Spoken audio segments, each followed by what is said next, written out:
재미가 아닌 의미로 사는 인생이라는 제목으로 하나님 말씀 나누기를 소원합니다.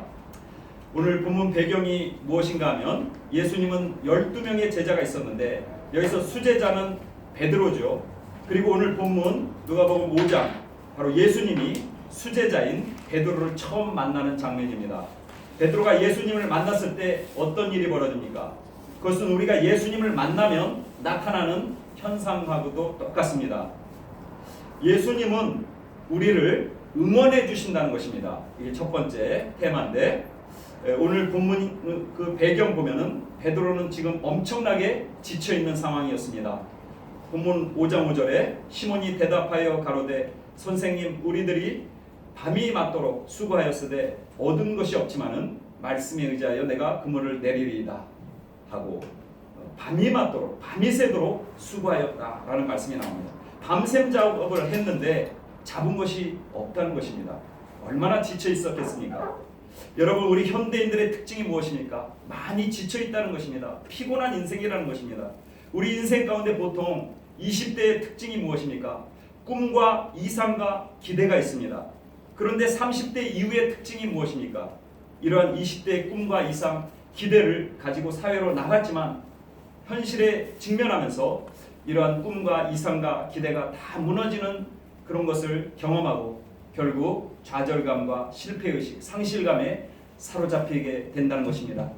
여러분 현실은 우리의 꿈과 의욕과 기대를 죽이는 매우 무서운 전쟁터입니다. 하지만 이러한 현실 속에서 예수님은 항상 우리 옆에 다가오셔서 우리를 응원하고 계시다는 것 우리는 잊어서는 안 됩니다. 당시 베드로도 현실 속에서 낙심하고 있었던 것 같습니다. 하지만 이렇게 넘어지고 깨져 있을 때 예수님은 옆에 오셔서 베드로를 응원해 주시고 계신 것입니다.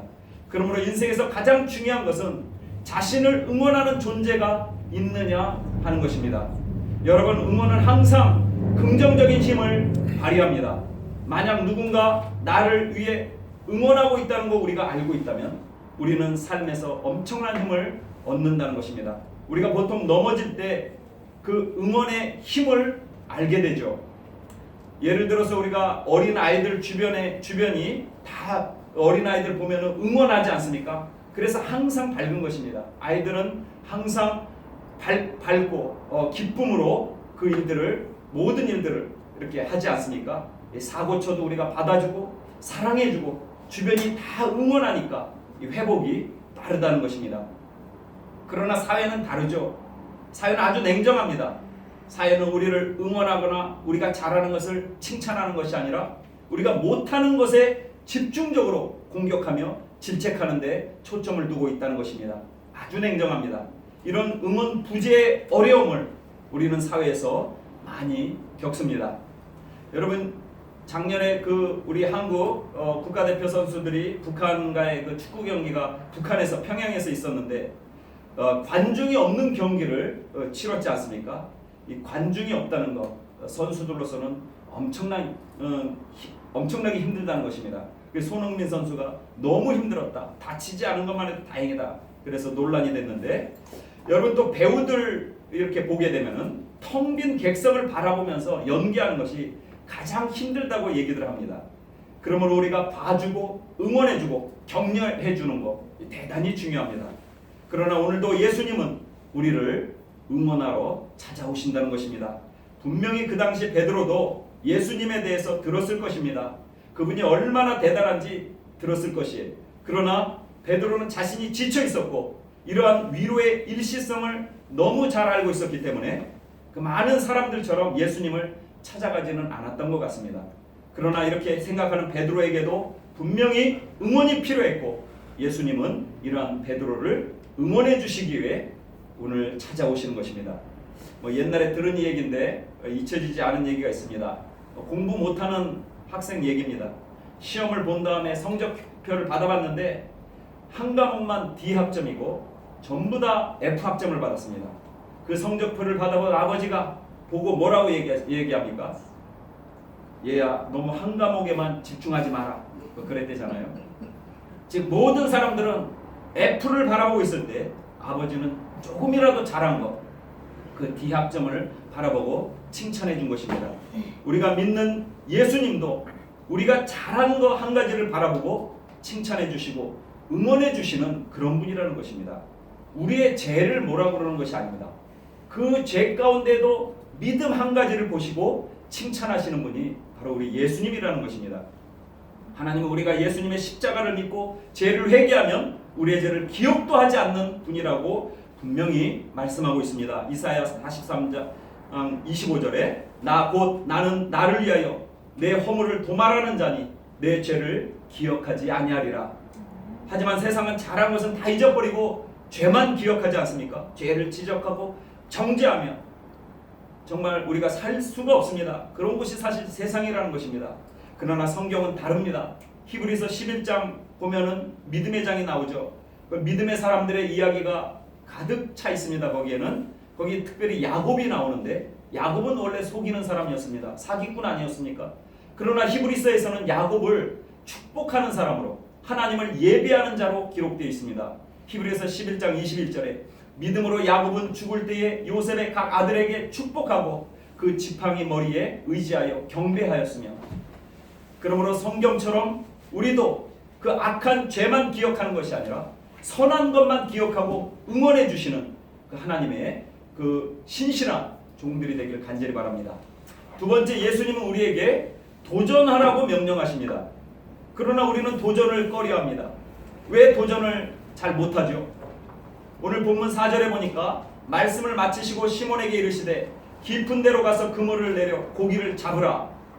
이렇게 베드로에게 주님이 명령하듯이 하나님이 우리에게 명령하시는데 왜 우리는 쉽게 도전에 응하지 못합니까? 도전을 하면 넘어질 것이 두렵죠. 그리고 익숙한 일에 집착하려고 하는 그런 경향이 있기 때문에 우리 도전이 쉽지 않습니다. 또 세상 앞에서 내가 너무나 작게 보이기 때문에 도전을 두려워합니다. 그리고 우리 모두는 도전에서 실패한 경험이 다 있지 않습니까? 여러분, 복음성가 중에 우리가 만약 깨진 꿈, 상한 마음, 그리고 지친 마음을 하나님께 드린다면 주님은 우리에게 기쁨으로 채워주신다. 그런 복음성가가 있습니다. 즉 주님 앞으로 나가야만 회복이 되고 또 기쁨과 능력을 누리게 된다라고 하는 것입니다.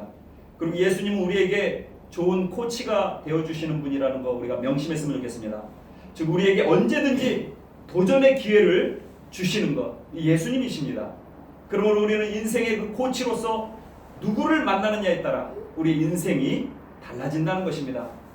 여러분, 그 피겨 선수 중에 김연아, 한유, 유주루 그 사람들이 정말 그 피겨의 여왕이요 황태자가 될 수 있었던 것은 그 캐나다 코치인 브라이언 오셔를 만나서 그것이 가능했다는 것입니다. 완벽한 연기를 치르고 그 100점대를 넘기 시작하지 않습니까? 코치가 누구냐에 따라서 이렇게 달라진다는 것입니다. 즉 예수님은 우리 삶 속에서 가장 좋은 길을 제공해 주시는 가장 좋은 코치라는 거 우리가 잊어서는 안 됩니다. 여러분, 길을 알고 가는 것과 길을 모르고 가는 것은 엄청난 큰 차이가 있습니다. 인간은 모두 다 제한된 에너지를 가지고 있습니다. 제한된 자원이 있습니다. 그리고 인생의 성공 여부는 이러한 제한된 자원을 어떻게 분배하고 집중하는지에 달려있다는 것입니다. 그러므로 길을 모르고 가는 사람들은 길을 찾는 데 상당한 에너지를 소비하죠. 그리고 길을 찾다가 에너지를 다 썼기 때문에 길을 찾아도 그 길에 투자할 힘이 남아있지 않다는 것입니다. 그러나 가장 좋은 길을 제시해 주시는 예수님이라는 코치가 제시한 길을 가게 되면 우리는 우리의 에너지와 자원을 집중하여 많이 가고 빨리 가고 힘차게 갈 수 있다는 것 명심했으면 좋겠습니다. 그러므로 예수님은 내가 곧 길이요 진리요 생명이라고 선포한 것을 우리가 잊어서는 안 됩니다. 여기서 길이라는 것은 다른 것이 아닙니다. 말씀입니다. 그러므로 말씀대로 따라가면 그것이 길이 되고 그것이 도전이 되고 풍성한 능력으로 나타난다는 것 우리가 명심했으면 좋겠습니다. 본문의 베드로도 예수님의 말씀에 순종하고 행동하여 에너지를 집중하니까 많은 열매를 맺지 않습니까? 많은 물고기를 잡게 되었습니다. 그러므로 그물을 던지라고 명령하면 우리도 베드로와 같이 말씀에 의지하여서 그물을 던져야 되고 이렇게 하나님 말씀에 순종하는데 에너지를 사용하면 우리 반드시 풍성한 삶을 살게 된다는 것입니다. 세 번째, 예수님은 우리로 하여금 우리의 연약함을 인정하게 하신다는 것입니다. 오늘 본문 8절에 시몬 베드로가 이를 보고 예수의 무릎 아래 엎드려 가로되 주여 나를 떠나소서 나는 죄인이로소이다 하니, 베드로는 고기를 잡은 다음에 기뻐하는 것이 아니라 자기 자신의 연약함을 발견하게 되었습니다. 그리고 이러한 연약함을 인정하게 된 것입니다. 여러분, 특히 남자들의 특징 중 하나가 무엇입니까? 남자들은 가장 못하는 것이 무엇이냐면 자신의 실패를 인정하는 것, 가장 못합니다. 남자들이 그래서 가장 행복을 느끼는 순간이 인정받을 때라고요. 그렇지 않습니까? 존경받을 때 가장 행복합니다. 그리고 여자들은 사랑받을 때 행복을 느낀다고 합니다. 그런 것 같습니다. 옛날에 읽은 책 중에 소년 아이에서 남자로라는 책이 있는데 아주 인사이트가 있는 그 메시지들이 많이 들어 있었습니다. 거기에 이렇게 나와 있습니다. 소년은 학생이지만 남자는 스승이다. 소년은 소비자이지만 남자는 생산자이다. 소년은 장난감을 가지고 놀지만 남자는 도구로 일을 한다. 소년은 질문만 하지만 남자는 해답을 가지고 있다. 소년은 산만하지만 남자는 질서가 있다. 소년은 끼리끼리 놀지만 남자는 팀을 만든다. 소년은 불장난을 하지만 남자는 책임을 지고 가정을 이룬다. 소년은 실패를 변명하지만 남자는 성공을 이룰 전략을 가지고 있다. 소년은 돌봄을 받기를 원하지만 남자는 돌볼 사람을 찾는다. 소년은 현재만 집중하지만 남자는 과거를 반성하고 현재를 충실하게 살며 미래를 준비한다. 소년은 인기를 추구하지만 남자는 존경을 추구한다. 굉장히 마음에 와닿는 메시지였습니다. 오늘 본문의 베드로는 완전한 남자였고, 이러한 남자가 자신의 약점과 연약함을 인정하는 것 매우 어려웠을 것입니다. 그러나 이러한 베드로가 나는 죄인입니다, 나를 떠나소서라고 고백했다는 것, 절대 쉬운 일이 아니었을 것입니다. 특히 어부인 베드로가 목수인 예수님의 그 말씀을 듣고 고기를 많이 잡았기 때문에 자존심이 많이 상했을 것이라고 추측되는데, 베드로는 이런 프라이드, 자존심 다 내려놓았다는 것입니다. 자아가 깨어져 나간 것입니다. 다시 말해서 베드로는 예수님을 만난 다음에 자신의 그 고집스러운 자아가 깨진 것입니다. 여러분, 예수님을 만나면 이렇게 자신이 쌓아올린 모든 것들이 무너지고 자신이 깨지는 순간을 경험하게 되는 것입니다. 모든 사람들은 각자 개인의 능력을 가지고 있습니다. 하지만 이런 능력과 힘은 야생마와도 같습니다. 그리고 모든 야생마가 다 명마가 되는 것은 아닙니다. 결국 길들여지고 고삐대로 움직여야만 명마가 되는 것이죠. 물론 우리의 이 야생성이 다 나쁜 것은 아니지만 진정으로 하나님께 쓰임받기 위해서는 우리의 모든 것을 하나님에게 넘겨드리고 하나님의 말씀에 순종할 때 제 힘이 발휘된다는 것입니다. 다시 말해서 예수님을 만나고 믿게 되면 반드시 자기 자신의 연약함과 실패를 인정하는 단계를 우리가 경험하게 되는 것입니다. 그리고 예수님에게 나의 고삐를 넘겨주는 삶을 살아갈 때, 하나님 의지하는 삶을 살아갈 때 최고의 인생을 살 수 있다는 것 명심했으면 좋겠습니다.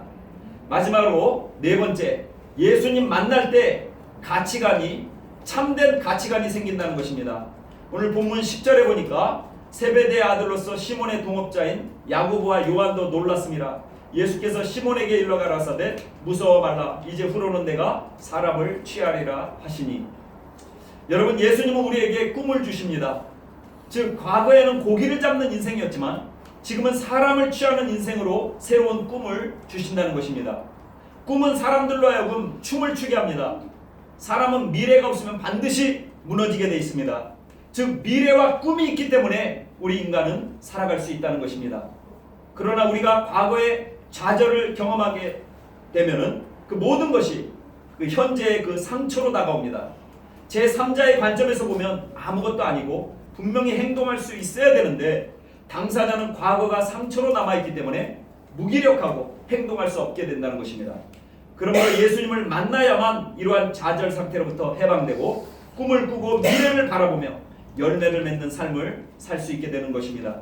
우리가 날마다 다시 일어날 수 있는 힘의 근원이 바로 예수님이라는 것. 그래서 우리는 날마다 예수님을 만나야 합니다. 여러분, 하나님 말씀의 기능이 무엇입니까?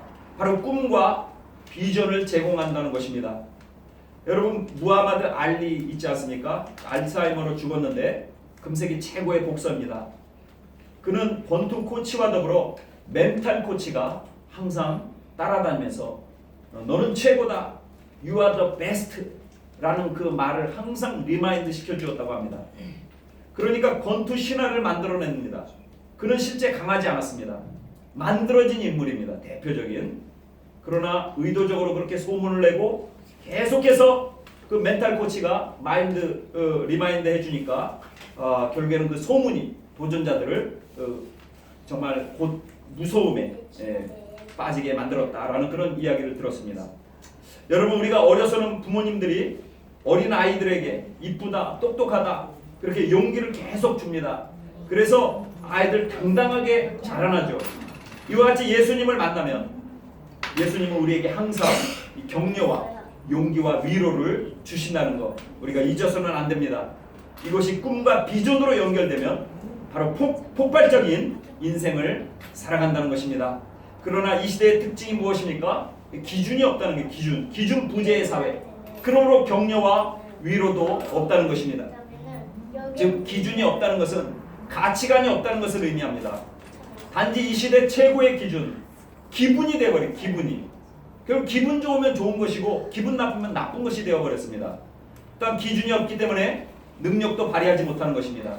성경에서 가장 어두운 시대가 언제입니까? 사사기 시대입니다.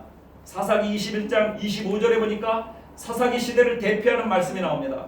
그때 이스라엘에 왕이 없으므로 사람이 각기 자기의 소견에 오른 대로 행하였더라. 왕이 없다는 것은 기준이 없다는 것입니다. 자기의 소견에 그래서 자기 기분에 따라서 살아갔다는 것입니다. 그러면 금세 무기력해지는 것이죠. 그러므로 우리에게 필요한 것은 인생을 걸 만한 가치가 필요합니다. 그리고 성경은 이것을 말씀이라고 얘기합니다. 그러므로 우리는 말씀에 인생을 걸어야 될 줄 믿습니다. 그러므로 여러분 선택받은 하나님의 백성으로서 우리가 재미가 아니라 의미 있는 삶을 살아야 된다는 것입니다. 하지만 지금 현대사회에서는 이런 가치를 재미로 바꿔버리고 모든 판단의 기준이 재미가 되어가고 있는 것을 우리는 확인할 수 있습니다. 그래서 재미있는 남자, 유머 있는 남자가 배우자 조건으로 등장하는 사회가 되었습니다. 모든 것이 재미로 통하는 사회가 되었다는 것입니다.